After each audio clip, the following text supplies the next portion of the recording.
All right, ladies and gentlemen, welcome back to DAO Talk Weekly. This is DAO Talk Weekly, episode number 42, your one stop shop for everything DAOs. As always, I'm Tommy. And I'm Persian. Hello, my friend. We're back for another episode. How have you been? How have you been doing? Coinbase, Binance, the SEC is going crazy right now.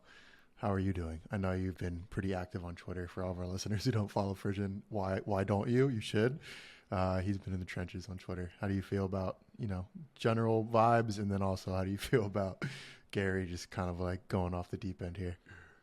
GM, so glad to be back. Every time we don't do a DAO talk, I feel bad. So I think if for no other reason than mental health, I'm really glad we're here this week together doing a DAO talk.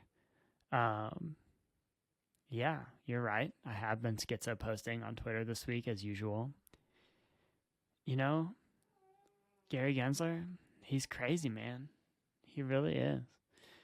It's like he's just pursuing an all-out, just burn it to the ground strategy. Like, he's doing too many lawsuits, man. Like, you can't sue everyone at once. He's like the most classic gaslighting, like, political person ever. Like, back when I used to work at a bigger company, there are always people like this where they would try to do everything at once really loudly, and then when stuff started not working, they would always claim that they needed more funding to address the thing that wasn't working, but it was just all part of a coordinated strategy, right, to get more resources. And that's exactly what he's doing. Like, he's like, I'm gonna sue everyone. Like, the early results on the cases that he started are terrible. The judges are just openly like ridiculing the SEC for some of their positions.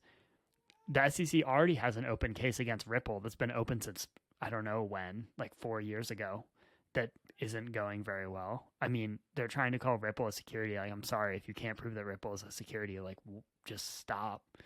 Stop what you're doing, right? And then they're just like, let's open up a case against the largest exchange in the world, which is Binance, and the largest exchange in the US, which is Coinbase. Absolutely crazy. Also, like, the level of manipulation is so crazy. Like, they definitely dropped both the Binance case and the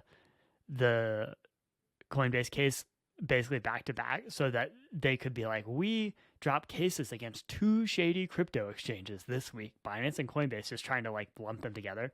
But if you dig into the case, like, Binance, it's just so much sketchier what they're accusing them of. Like, they're accusing them of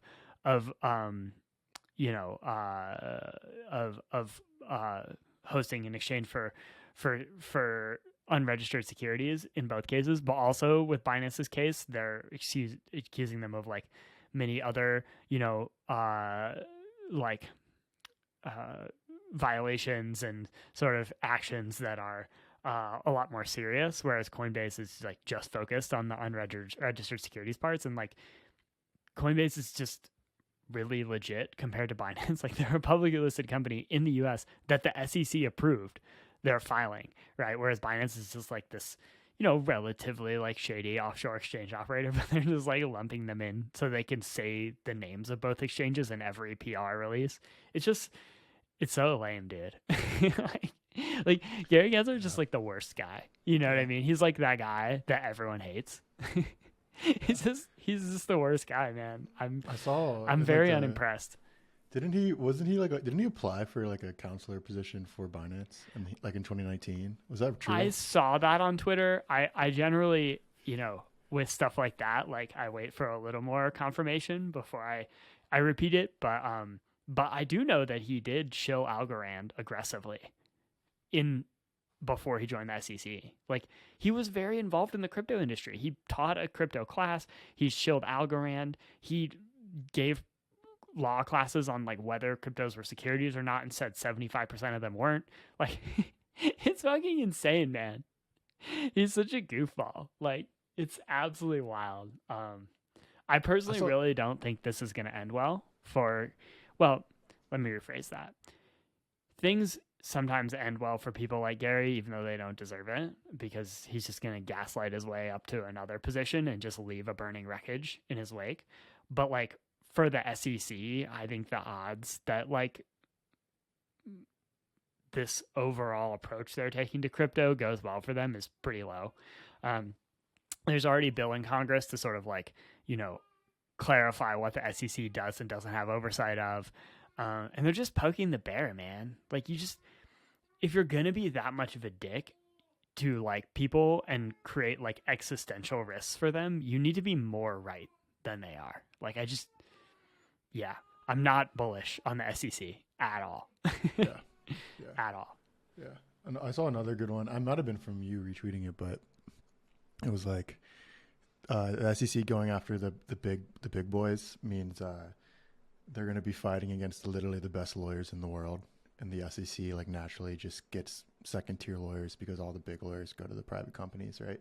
Or public companies or in the private sector. But it's kind of like a shitty take and like shot at lawyers that work for the SEC, but it's kind of true. So I mean, there's so many parts of like the current administration that are attacking crypto. You could argue illegally on so many fronts simultaneously, which I feel like they think is a good strategy, right? Because they're just like, we're going to attack on all fronts, but they keep doing like questionable things. It's like, I think they're just underestimating crypto's ability to fight back. Like I really do, and that they're going to end up just getting bodied in the courts, straight up bodied, but we'll see. Yeah, I've had a lot of respect for Coinbase and what they're doing. Kind of like putting the entire industry on their back and being like, yeah, we're going to fucking fight this shit. And like, this is not okay, I feel like the people in this administration think that crypto is all just like people who, try to like grift at the top and whatever, like show coins and make money and don't actually care about the underlying industry, which there are a lot of people like that. So that's probably why they think that, because like there's a lot of people in crypto who are like that, but none of them are in the space anymore. They're all gone because we're in the bear market. And like, I just don't think they understand how much the core of people who are still in crypto care about it. Like, I really don't think they understand that.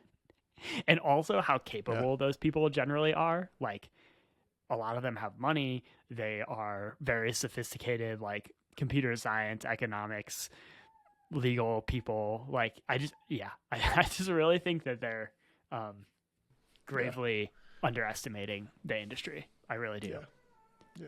I mean, this has been a theme of the podcast for OG listeners, like the bear market pod. Here we are 42 episodes in on our weekly episode, like pretty much a year in, and we're in the market still in the bear market, right?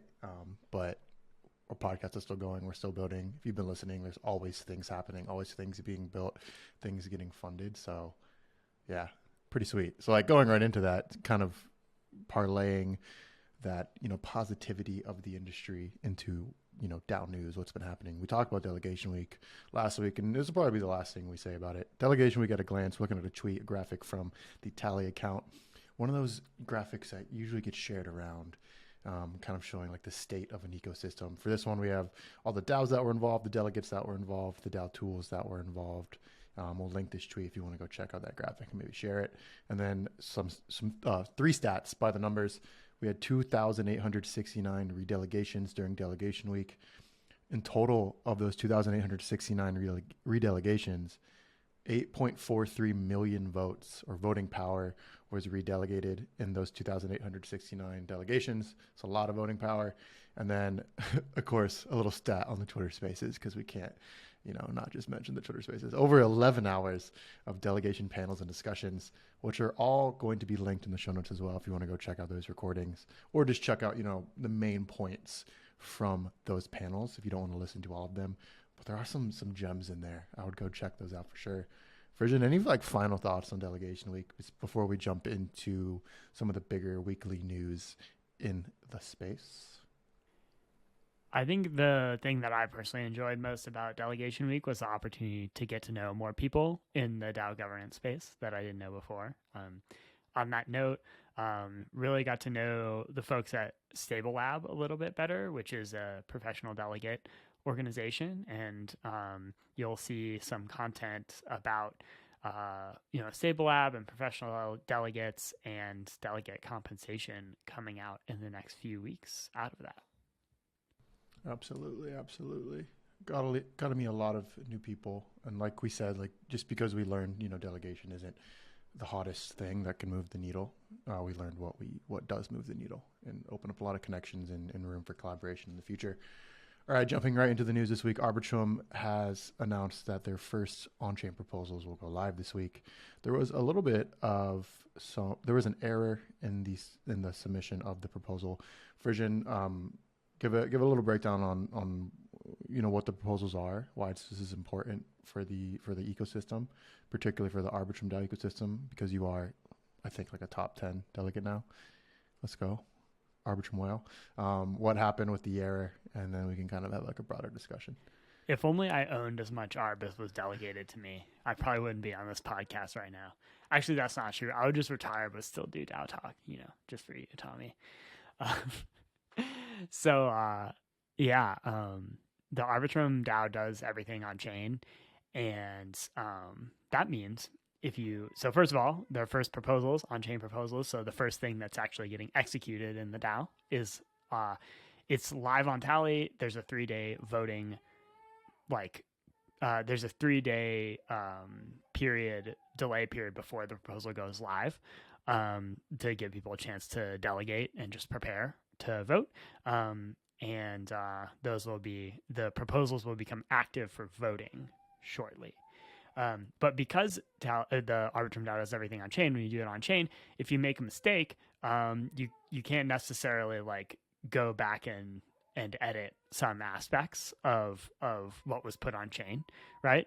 In this case, the proposal is once you create an on-chain proposal, it's kind of gonna happen. It's you put it on the railroad tracks and the proposal will do it. So the only way to sort of nullify the proposal is to have it fail the vote. And so there's multiple composable on-chain parts of both of the Arbitrum proposals that are going live, AIP 1.1 and AIP 1.2. In the case of AIP 1.1, it introduces some financial controls for the foundation's allocation of ARB tokens. And the foundation's tokens are in a vesting contract, and the proposal sort of starts the vesting date. So if AIP 1.1 is passed, it will sort of implement the vesting contract and start the date at which the vesting starts, which means that only, I think it's 20%, it's either 20 or 25% of the ARB tokens that are in that contract can actually be moved for the first year, and then it continues vesting, I think, linearly after that. But there is a nuance in how to set the starting date for the vesting contract that they got wrong, where it was set to start earlier than it should have. And so AIP 1.1, the first one that was created is not actually one that is that it basically has an error in it, and so people should not vote for that proposal. And there's a new AIP 1.1 that's live on Tally that is set up correctly that people should vote on. Because of that, AIP 1.1, the new version was created a little bit later than AIP 1.2. So AIP 1.2 will go live first on a Friday around noon Eastern, and then AIP 1.1 will go live on Saturday a little bit later in the day. So if you have ARB and you want to vote, make sure you delegate to yourself, or if you want to delegate it to someone else to vote, delegate to someone else. And then if you have ARB delegated to you, make sure you vote in AIP 1.1 and AIP 1.2. What's the breakdown on 1.2? It's just an amendment to the Constitution, right? Yeah, exactly. So basically, there was this huge blow up where the first proposal that was created in the Arbitrum DAO was called AIP 1, and it was to ratify a bunch of aspects of the DAO that were planned to be implemented, but to have the community sort of approve it. And the community did not approve at all. And there's various aspects of how the DAO worked and also how the foundation was set up that ARB holders did not agree with. And so AIP 1.1 and 1.2 are sort of like the next version of AIP 1 that incorporates the feedback of our token holders, and those AIP 1.1 and 1.2 the community was in favor of both in the forum, and it passed a temperature check on Snapshot. So 1.2 contains a number of important updates to the DAO constitution. If you scroll down, I think they're outlined down there. Yeah, they're all right there. So so there's some like technical documentation stuff. But one really important thing it does is when in the DAO's original constitution, the threshold to create an on-chain proposal on Tally was 5 million ARB. But if you look at the current distribution of ARB, that would only allow like 10 to 15 people to create proposals. And so it's a little bit of a centralizing force. And so they dropped the threshold to 1 million ARB, which allows closer to like, several dozen at least people to create proposals. And then it specifies kind of like the new setup of the foundation, with the feedback from the community going forward. Yeah. Well, I feel like there's not a lot of conversation around just how like, not revolutionary, but how big of a deal these first on-chain proposals are, and just like the launch of Arbitrum DAO, as a whole, being one of maybe the largest DAO launches in a few years, maybe, or if not ever, would you say? Like, I mean, it depends on what metric you use. Yeah. But my favorite metric to judge the size of a DAO is how much overall like economic activity the DAO controls. And by that metric, the Arbitrum DAO is sort of by far the largest DAO ever, because it controls not only the treasury funds of Arbitrum, which are like $5 billion, but also ongoing sequencer revenues from the Arbitrum DAO, as well as all of the Arbitrum chains. So like the Arbitrum 1, which has like, I don't know, $5 to $10 billion of TVL on it, the DAO completely also controls that. And so, yeah, I think in terms of surface area of what the DAO actually controls on chain, like Arbitrum DAO is definitely the largest DAO ever. And you are right that it is not. I don't know. People like to cover bad news in DAOs, So when the AIP 1 went live and everyone hated it, everyone covered that. But like, now that like the DAO is actually getting started on the right foot, and like, it's really interesting. There's like not actually as much drama, and so people don't tend to cover that stuff as much. Yeah, trying to make governance sexy, right? I don't know if we'll ever make it as sexy as the bad news, because if it bleeds, it leads, right? But I mean, that's kind of why our podcast exists, why Tally exists, why our content arm exists, is to elevate those mechanisms and systems that are in place, and that's why Delegation Week exists and whatnot. But I just think it's crazy, like when I talk to like my normie friends and try to explain to them what I do and what DAOs are, and like, okay, well, what does it actually do? Until like when the Arbitrum DAO launched, it became like it was the connect was a lot easier when I explained to them like what Arbitrum DAO is, what Arbitrum is, what layer 2s are, and then how like it puts power in the hands of the users. But it also comes down to like people actually giving a fuck and actually voting in it, which is the point of delegation, right? Because a lot of people don't. So this is the easy part too, right? Like the first couple proposals are when engagement is almost always the highest in DAOs. And so, like I have bullish that these proposals will pass, but I think, this is just the beginning, right? Of both like the opportunity in the Arbitrum DAO and also the challenges that. What do you foresee being like large challenges? I know you can't predict the future, but like, do you think this is going to open up the floodgates in terms of like proposals now that we're lowering the threshold for voting from like 5 million to 1 million ARB, or do you think it's going to be relatively business as usual compared to like DAOs like Uniswap, Optimism, Compound, etc.? I think it is going to open up the floodgates of proposals. I think we are going to see more proposals in the Arbitrum DAO over the course of the summer. I think that I just don't think like DAOs have necessarily solidified like a sustainable operating model, right? I think that there's like a tension between attracting stakeholders in the DAO who care a lot and trying to avoid governance capture. So, you want people who care a lot about the Arbitrum DAO being successful, but you don't want those people to end up gaining control of the DAO and just using it for their own purposes, right? So the theoretically optimal state of decentralization in a DAO is just like, no one actually has control of anything like themselves. But if no one has control of anything, then there's not really like much of a reason for them to participate in the DAO, right? And so that's where it becomes a little bit tricky. And you have this amazing mix of delegates who are probably all going to vote on these first two proposals because it's the first two.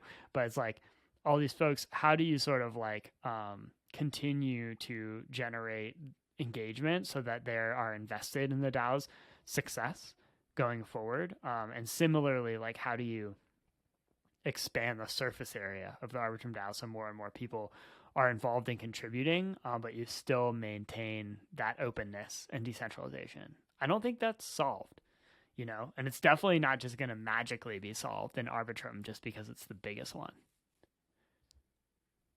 Yeah, I don't. Yeah, it might even be worse because it's the biggest one. Questions that we don't have answers to yet. That I think it's part of the great experiment over the next couple of years that we're going to continue to figure out. But it's pretty sweet. Like, I think it's good to just like kind of take a second and be like, oh, this is actually pretty fucking awesome. Like what's happening and what's going on, and Arbitrum is absolutely massive, right? Like, do you know what the TVL is for? I haven't looked. It's probably somewhere between $5 and $10 billion right now. Damn. So it's a reasonable amount of scale. Yeah. It needs, another couple of orders of magnitude to get to like TradFi. It's like huge organizations in TradFi. It's probably closer. The biggest ones, right? It's closer to like $1 trillion. We're not there yet. The TradFi equivalent of TVL. Yeah. But it's still large, like even by like real world standards, 5 to 10 billion. Yeah, pretty crazy. Yes. That's all just like totally controlled by the Arbitrum DAO. Pretty wild, and it all flows through Tally. Little plug, yeah.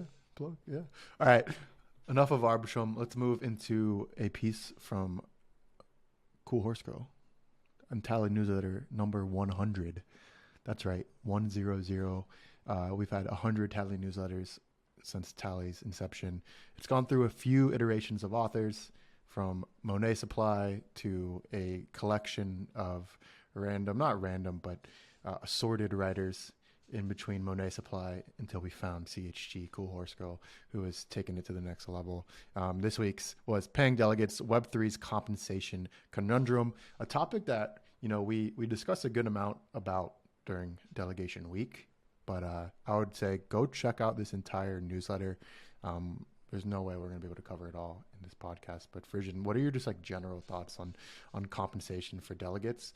We kind of mentioned it earlier with like talking about Arbitrum and like governance and governance capture on a grand scale. But I know it's pretty like it's a double-edged sword in terms of like paying delegates and making it table stakes and whatnot. But like, what are your thoughts on like if delegates should be paid, how they should be paid if they should, and what are the dangers? What are the pros? What are the cons?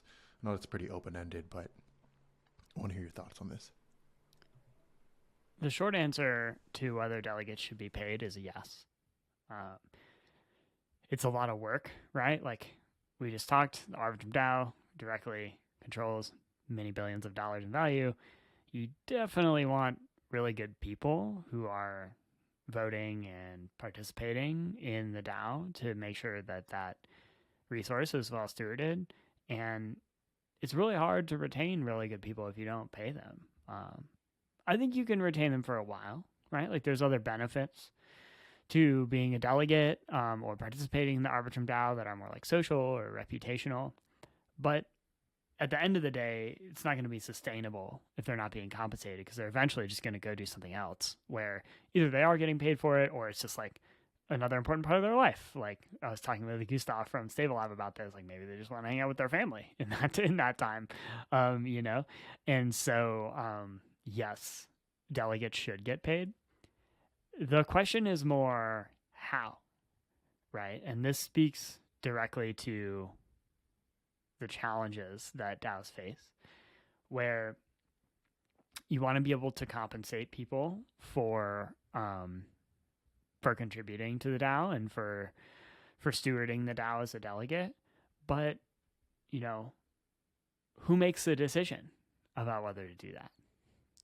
The answer is the delegates. That's not really ideal, right? Like you know, typically like in other organizations, people don't vote on their own compensation.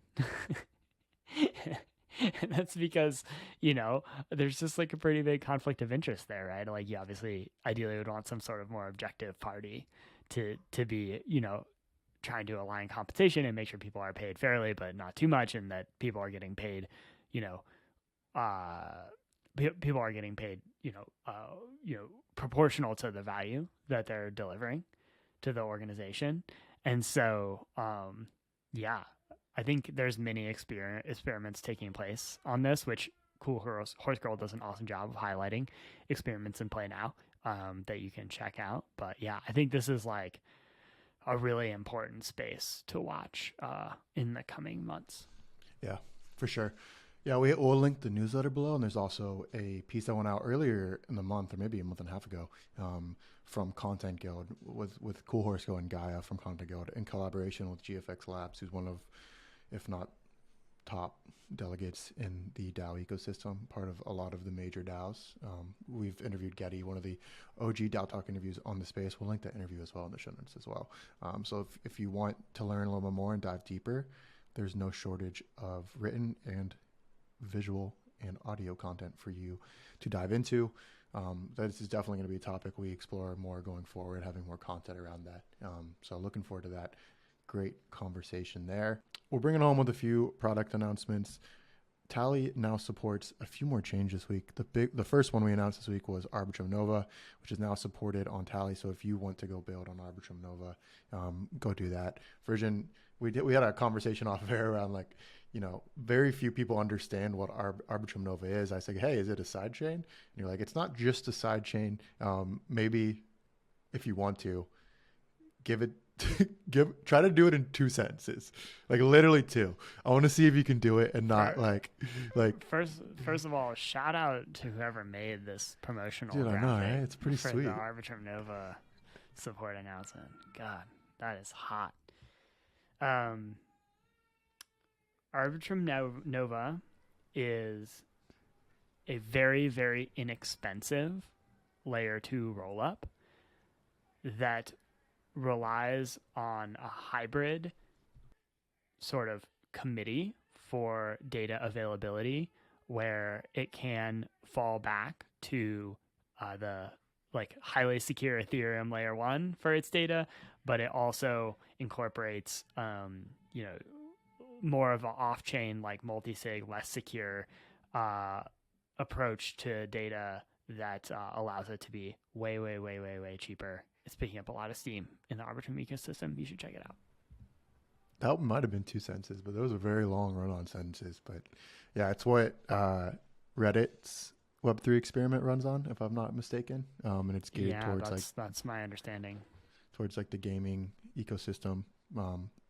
Super low transaction costs without sacrificing any of the security, as you can see in the tweet itself.